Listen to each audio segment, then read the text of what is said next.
কোটা সংস্কারের দাবিতে রাজধানীর বিভিন্ন পয়েন্টে সড়ক অবরোধ করে বিভিন্ন প্রতিষ্ঠানের শিক্ষার্থীরা আন্দোলন করেছে। পাবলিক বিশ্ববিদ্যালয়ের শিক্ষার্থীদের সাথে একাত্মতা জানিয়ে রাজপথে নামে বেসরকারি বিশ্ববিদ্যালয় ও বিভিন্ন স্কুল কলেজের শিক্ষার্থীরাও। কোথাও কোথাও ধাওয়া পাল্টা ধাওয়ার ঘটনাও ঘটে। সিলন ফ্যামিলি ব্লেন্ডের কড়ালিকার আর সতেজ স্বাদের পারফেক্ট ব্লেন্ডে স্বপ্নেরা মিলুক টানা। কোটা সংস্কারের দাবিতে গেল কয়েকদিনের মতো আজও উত্তাল ছিল সারা দেশ। গতকাল ঢাকা বিশ্ববিদ্যালয়ে হামলার পর মঙ্গলবার কোটা আন্দোলনে যোগ দেয় প্রায় সবকটি বেসরকারি বিশ্ববিদ্যালয়ের শিক্ষার্থীরা।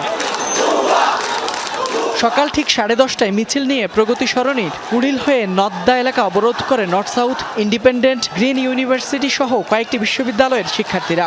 এ সময় শিক্ষার্থীরা কোটা সংস্কার, ঢাকা বিশ্ববিদ্যালয়ে ছাত্রলীগের হামলার বিরুদ্ধে স্লোগান দেন। শিক্ষার্থীদের স্লোগানে প্রকম্পিত হয়ে ওঠে পুরো এলাকা। একই সময়ে রাজধানীর আরেকটি গুরুত্বপূর্ণ মোড় নতুন বাজার এলাকা অবরোধ করে United international university, American international university, Dhaka international university সহ আরও কয়েকটি বিশ্ববিদ্যালয়ের শিক্ষার্থীরা। কর্মসূচির শুরুতে ছাত্রলীগ সেখানে হামলা চালায় বলে অভিযোগ করে শিক্ষার্থীরা। এতে কয়েকজন আহত হয়। এরপর দফায় দফায় উত্তেজনা ছড়ালেও সন্ধ্যা পর্যন্ত আর কোনো সংঘাত সংঘর্ষ হয়নি। ইউআইটিএস অনেক স্টুডেন্টকে গলির ভিতরে মারা হয়েছে। ভিতরে আমি নিজে চোখে দেখছি, সামনে ঘেরাও হয়ে রাখছে, ওরা মারবে, মারার জন্য প্রস্তুত আছে। আমরা যখন আসতেছিলাম আমাদের উপরে ইট পাটকেল মারছে, আমাদের অনেককে আহত হয়েছে। আমাদের কয়েকজন শিক্ষার্থী পিছনে বসছিল, আমাদের কয়েকটা ভাইরে তারা লাঠি দিয়ে আঘাত করছে। এরা মাত্র আসছে, আপনারা যে দেখতে পারেন এখানে তারা আসছে, এখানে তাদেরকে আঘাত করছে। আমাদের কেন আঘাত করবে? আমরা কি করছে?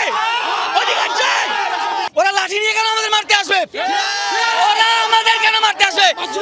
আমরা লাঠি নিতে মারতে। এছাড়াও মেরুলবাড্ডায় নিজেদের ক্যাম্পাসের সামনে সড়ক অবরোধ করে আন্দোলন করে ব্র্যাক বিশ্ববিদ্যালয়ের শিক্ষার্থীরা। অন্যদিকে মতিঝিল শাপলা চত্বর এলাকা 4 ঘন্টা অবরোধ করে নটরডেম কলেজ সহ কয়েকটি শিক্ষা প্রতিষ্ঠানের শিক্ষার্থীরা। এ সময় বন্ধ হয়ে যায় আশপাশের যান চলাচল।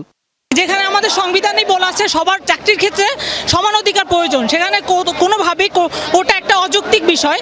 আমরা চাই এটা সংস্কার করা হোক। আমরা চাই যে সাধারণ শিক্ষার্থীদের উপর যে সরকার দলীয় যে হামলা, এর বিচার চাই। আমরা কেউ ফিয়ারলেস নই, আর আমাদেরকে যারা স্পাইনলেস করে দেওয়ার, শিরদাঁড়াহীন করে দেওয়ার চেষ্টা করছে, কেউ আমাদেরকে দমাতে পারবে না। আন্দোলনে যোগ দিয়ে রাজধানীর কাকরাইল মোড় অবরোধ করে উইলস লিটল ফ্লাওয়ার সহ কয়েকটি স্কুল কলেজের শিক্ষার্থীরা। বিকারুন্নেসা স্কুল অ্যান্ড কলেজের শিক্ষার্থীরাও নেমে আসে রাজপথে, অবরোধ করে কলেজের সামনের সড়ক। ফয়সাল মাহমুদ, যমুনা নিউজ, ঢাকা।